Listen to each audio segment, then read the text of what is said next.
અરે ઓછું નાક પણ અસલી નાક. MDH કાશ્મીરી લાલ મરચાની પાવડર. પ્લેન ક્રેશની દુર્ઘટનામાં 4 દિવસ બાદ પણ મેઘાણીનગરના રહીશોમાં ડરનો માહોલ પ્રવર્તી રહ્યો છે. આ ઘટનામાં વિમાનના અવાજથી પણ બ્લોક 1ના લોકોને હવે એ પ્રકારનો ડર સતાવી રહ્યો છે કે જ્યાં વિમાન ક્રેશ થયું ત્યાંથી માત્ર 100 મીટર દૂર હાઉસિંગ મકાનો છે. ફ્લેટની બાજુમાં જ આવેલા વૃક્ષને અડીને વિમાન ક્રેશ થયું હતું. ઘટના પૂર્વે વિમાનનો અવાજ લોકો માટે સામાન્ય બાબત હતી, પરંતુ હવે વિમાનના અવાજથી લોકો ડરી રહ્યા છે. રહીશો ધાબા પર જવાનું ટાળી રહ્યા છે અને વિમાન થોડા ઊંચાથી પસાર થઈ રહ્યું હોય તેવો સ્થાનિકોને ડર લાગી રહ્યો છે, કારણ કે એક નીચાઈથી જ્યારે વિમાન પસાર થતું હતું, પરંતુ હવે થોડીક પણ નીચાઈ હોય તે લોકોને ડર સતાવી રહ્યો છે કે અમારા મકાન પર જો પ્લેન પડ્યું તો મોટી દુર્ઘટના સર્જાઈ શકે છે. એ ડર લોકોને હવે સતત સતાવી રહ્યો છે.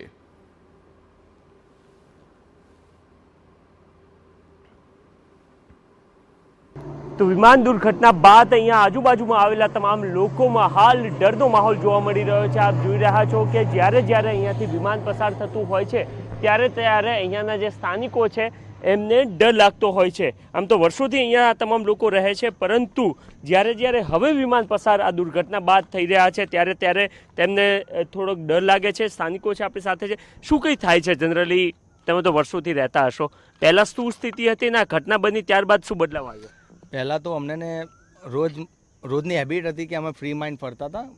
કાયમી પ્લેન નીકળતા હતા અને બધા અમે ફ્રી માઇન્ડ ફરતા હતા. ટેરેસ ઉપર બી આવતા હતા ફ્રી માઇન્ડ. અને જ્યારે આ દુર્ઘટના ઘટી છે આવી પ્લેન ક્રેશની, ત્યારબાદ હવે તો જેટલી વાર પ્લેન નીકળે છે ને એનો અવાજ થાય છે ને, તો અમને એક અંદર એવો ડર પેસી ગયો કે ભાઈ ફરીવાર આવી દુર્ઘટના થઈ જાય, ના થઈ જાય. એટલે હવે તો અમે ટેરેસ ઉપર બી જે ફ્રી માઇન્ડ ફરતા હતા એવી રીતના હવે ટેરેસ ઉપર બી અમે ઓછા આવીએ છીએ. અને તમે બી જોઈ શકો છો કે હવે ટેરેસ ઉપર પબ્લિક ઓછી આવે છે, દેખાતી બી નથી હવે પબ્લિક, અને એક ડરનો માહોલ બની ગયો છે એમ. અને આ સ્થિતિ અમે જે જોયું છે ને એ બહુ ભયંકર હતું એમ.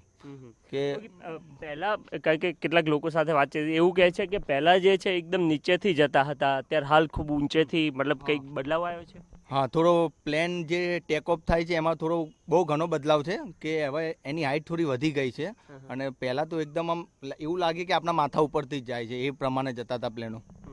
ઓકે, તો આપ જોઈ રહ્યા છો કે આ જે જગ્યા પર ઊભા છીએ ત્યાં તમામ લોકો રહીશો રહે છે, અને સામેની તરફ આપ જે જોઈ રહ્યા છો ત્યાં પ્લેન ક્રેશ થયું હતું. એટલે કે લગભગ 100 મીટર જેટલું વધારેમાં વધારે આ અંતર છે, એના કરતાં પણ ઓછું અંતર છે. અને આ જે વૃક્ષ અત્યારે હાલ આપ અહીંયા જે જોઈ રહ્યા છો એ વૃક્ષને અથડાયું અને ત્યારબાદ આગળનું જે વૃક્ષ છે એને અથડાઈને ત્યાં પ્લેન ક્રેશ થયું હતું. અને આટલા નજીક આ તમામ લોકો રહે છે ત્યારે સ્વાભાવિક રીતના જ્યારે અહીંયાથી વિમાન નીકળે છે ત્યારે ડર લાગે. અને એના જ કારણે જેટલા પણ સ્થાનિકો સાથે વાતચીત થઈ રહી છે એ તમામ લોકો કહી રહ્યા છે કે પહેલાં વિમાન નીકળવું અમારા માટે સામાન્ય હતું, પરંતુ હવે વિમાન નીકળે એનો અવાજ આવે ત્યારે ડર સતાવે છે. કેમેરામેન અરવિંદ સોલંકી સાથે નરેન્દ્ર રાઠોડ, TV9 અમદાવાદ. તો જે વિસ્તારમાં મોટે તાંડવ કર્યું હોય અને તે વિસ્તારની બાજુના લોકો હવે પ્લેનના અવાજથી પણ ગભરાઈ રહ્યા છે, કારણ કે હવે સીધો જ ડર એ વાતનો છે કે બીજું પ્લેન અમારા પર ન પડે.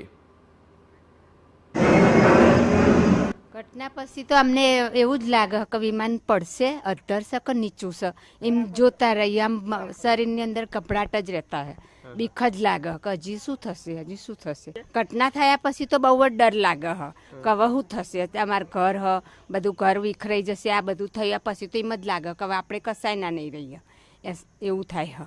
અમે 4 વર્ષથી ત્યાં રવાયા, બરોબર, અને 4 વર્ષથી રવાયા તો આવી ઘટના જોઈએ નહીં.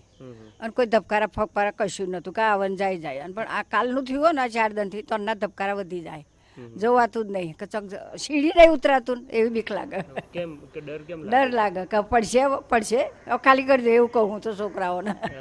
MDH બિરયાની મસાલા, પારંપરિક બિરયાનીનો અસલી સ્વાદ. MDH